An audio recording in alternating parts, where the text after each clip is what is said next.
Welcome back to our show, everyone. Today we are talking about something many of you have been asking about bathroom remodeling. Whether you want to do a quick update or a full renovation, there's a lot to consider. Bathrooms are important spaces in our homes, and remodeling them can make a big difference in how they look and function. Today, we have our special guest, Alana Busse, to help us understand everything we need to know.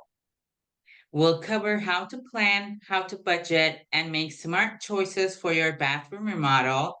And how are you, Alana? I'm doing great. How are you? I'm good. Thank you very much. So, I just want to get started with our first question today. Are 1 week bathroom remodels really worth it? I mean, can you really get a quality renovation done in just 1 week? Of a whole bathroom, 1 week is a little unrealistic, especially when you're doing a tiled shower, new flooring, cabinets, countertops, even fabricating countertops, which you typically don't do until the cabinets go in. If you're trying to really get a bathroom spruced up in a week, you're probably looking at just painting the cabinets and the walls and maybe adding some new hardware on the cabinets and some decorative art on the walls, but you're not really looking at a full bathroom remodel. That does take a few weeks to get a full bathroom done and to get everything waterproofed properly and installed properly. And the other thing is you have to have permits for projects. So every project needs almost every project needs a permit, bathroom remodels sort of being one of those. And with that comes inspections. So that's going to be part of your time too. And that is just not a feasible thing to get your inspections and everything done in that 1 week time. Mhm. That's interesting. Now, let's talk about budgeting. How much should someone realistically spend or invest on a bathroom remodel? I know that this can vary widely, but what are the key factors that influence the cost? With a bathroom remodel, a lot of it is labor because you have waterproofing that's going into the showers, you have tile work. It's very labor intensive in the bathroom, especially materials going up on the walls and things of that nature. And so that's going to factor into it. And then materials. Some bathrooms are a little bit smaller. So if you go a little higher end on the materials, it's maybe not going to make a big difference. But if you have a decent sized bathroom and you start buying more expensive tiles or countertops or cabinets, you can definitely see the cost greatly go up. But I would say the number one driving cost for bathrooms is if you're going to move stuff around. So if we have to move any of the waste lines, any of the plumbing, the water lines, anything like that, we maybe have to cut into your foundation. That's going to be a big increase that some people don't realize is that just switching, you can't just switch a vanity sink and a toilet location because the vanity sink takes actually a different size drain line than the toilet. So you have to trench, cut through the concrete if you're on a slab and move the waste lines, rerun them. And that's an extra cost that sometimes people don't realize is it's not always that cost effective to move stuff around, but sometimes it can greatly improve the floor plan. Mhm. Fascinating. So let's flip the coin. What's typically the most expensive part of a bathroom remodel? Where do most of the dollars end up going? Most of the time, it's the shower. The shower is a very big ticket item. Typically, you'll do a hot mop shower process for waterproofing on the shower pan. You have framing that goes into it if it's blocking for the hot mop, if it's building the shower dam, the niche. And then we do normally a full float shower. So you have a scratch, brown, float, all these different coats of basically mud that are going on the wall, and then the tile going on top of that. You have your shower valves and trim, and a lot of times we're doing hand wand and shower heads or body sprays or different things. So you have a lot of plumbing going on in there. And then frameless glass shower enclosures. Nobody wants the thick frame, the thick gold framed shower their grandma had. Everyone wants nice thick glass. We also want clear glass. So to do clear glass, it has to be low iron glass. And unfortunately, that glass does cost a little bit more because that's more pure. And so by the time you add all of those items in, the shower for per square foot, especially since it is going up on the walls, but per square foot of the bathroom is where a great deal of your expense is going. Mm-hmm. I see. It's great information, Alana. Thank you. And now many people are interested in converting their bathtub to a shower. How much does that typically cost? Is it like a good investment in terms of home value? What's your opinion? So I do see quite a few clients that if they have a tub shower combo, they're either leaving it a tub shower or they're converting it to just a shower. Very rarely do we ever see clients that have just a shower and converting it to a tub shower. The rule of thumb is kind of if you have a bathtub somewhere in the house to bathe young kids or a dog, that's typically all you need. Most people want just a shower to walk into. It's going to be a little bit nicer, feel a little bit bigger, and it's a little more lavish to have just a shower than have the tub shower. There's a few things you do have to take into account is your tub drain, your existing tub drain is probably 1.5 inches, and your shower drain needs to be 2 inches. So it's how are we going to get the 2 inch drain over there or converting the 1.5 to 2? Where do we have to chase it back? Do we have to cut into the foundation? Are we upstairs? Is it near a toilet and easy to get to that? But there's all sorts of different things that factor in. Then you factor in all the materials. But to convert a tub shower into just a shower, you're probably starting at anywhere between 10, 15,000, and you're probably going up from there. With typically what our clients select. Now, there are lesser Hmm. materials you can select to kind of more control the budget, but most people want the really nice tile and the niches and all of that good stuff and the frameless shower enclosures and all of those items. Right, right. And let's talk about the timing. Is there like a best time of the year to tackle a bathroom remodel? Like, does seasonality impact the cost or availability of materials, contractors? So we're not really seeing the season or anything impacting too much of when best to start for us, but I would say it's something you want to figure out for your family is when it's best to start. So if this is going to be the kids' bathroom you're remodeling and the kids are still getting ready and going to school and you have a lot of people, very active household in the family, you might just want to wait till summertime to do the kids' bathroom when it's maybe not as important as the kids getting ready and getting out the door by 8 o'clock. Because then you are that bathroom will be down during the course of the construction, and you will have to share another bathroom in the house with maybe a few extra family members. So, a good time is just kind of making sure that it fits within your schedule. I also have plenty of clients that if they are taking a trip, they try to schedule maybe their project during their trip so that they don't have to maybe deal with any inconvenience or any sort of less inconvenience. What's really great now is we are seeing lead times that have gone drastically down on materials and different shower valves and trims and things. A few years ago, everything was much more back ordered, and now we're seeing a lot more things very readily available, which is nice. But we tend to work with our clients when we're going through the design process and kind of figure out when is best to start, when are we going to get all the materials Hmm. in, when are we going to have the permits, when are we going to be able to really focus on their project, and then seeing what works with their schedule. If they have a bunch of family members coming in, and we just finished a couple bathrooms, and the lady was having some family and a big party and everything happening, so we waited till that happened on, I believe it was like Friday, Saturday, she had her event, and then we waited till Monday, and that's when we started, just so there could be kind of that extra bathroom to host all those people that were going to be at our home. Nice, nice. That makes sense. And let's say when someone's ready to start, what's the right order to tackle a bathroom remodel? Is there like a step-by-step process that you recommend or you follow? Yeah, so you definitely want to start with the planning process and get plans drawn up, figure out where is everything going to go, is anything going to get moved around. So first figure out a floor plan that you love. After that, then we work on layering on the materials. So what countertops, what cabinets, what flooring, the tile, the plumbing fixtures, everything that's going into the process. Then you want to get everything ordered. You really don't want to start till you have everything. Most things are readily available or available a lot sooner than they were a few years ago, but there still could be a couple weeks to get stuff in. And there are some custom tubs that we actually have made locally about an hour from us.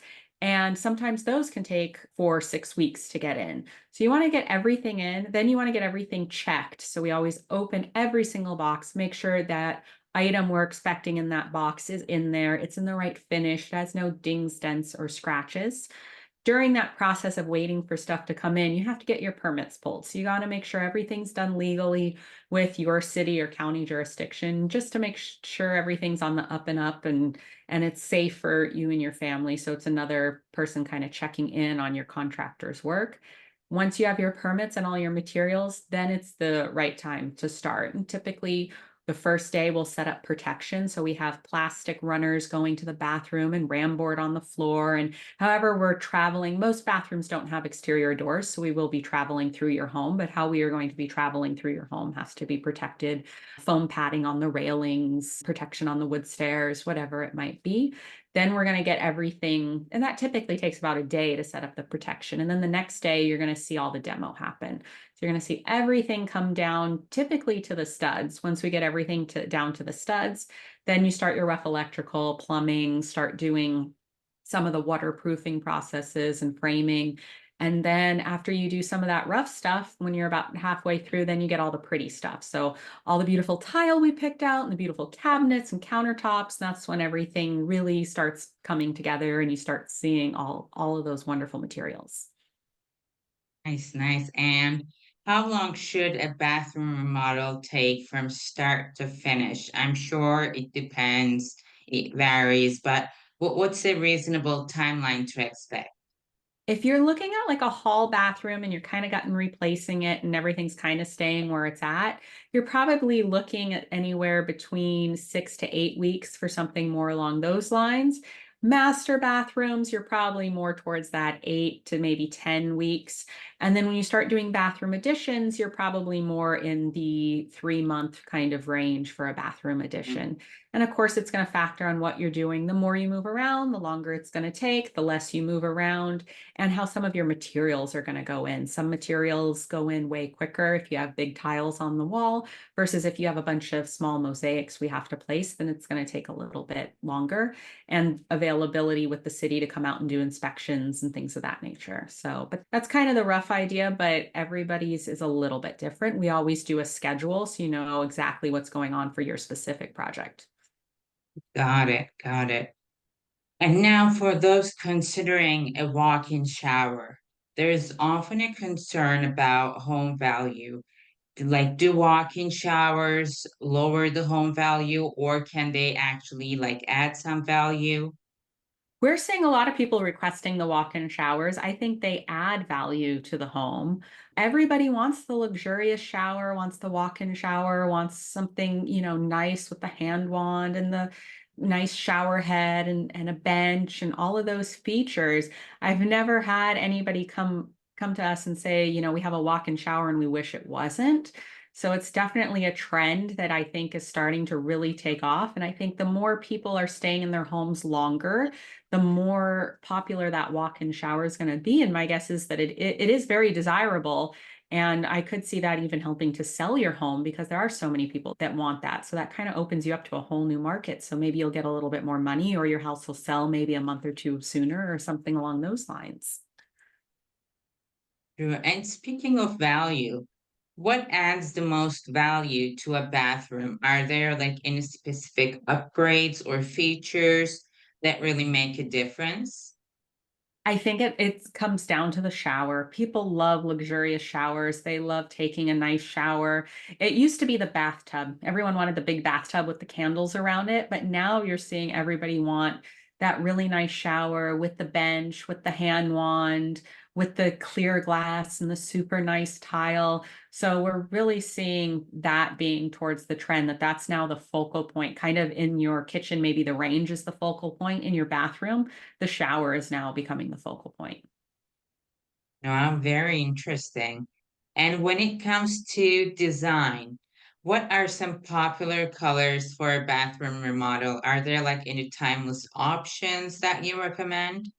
We're definitely seeing a lot of whites and different creams and a lot lighter tones coming in. So making more of kind of that spa feel and then a little bit of some light blues, light greens, but a lot of keeping with kind of the calmer, more soothing kind of colors and a lot lighter colors. So maybe in kitchens, we're seeing dark blue being a trend. We're seeing definitely a lighter version of that coming through in the bathrooms and very much if it's not marble material, but maybe it's materials that kind of might remind you of marble is what we're seeing a lot of clients gravitating towards, and something almost a little bit zen, nothing with too much detail or too chaotic or anything like that, but something that's going to be a little relaxing. Yeah, sure, sure.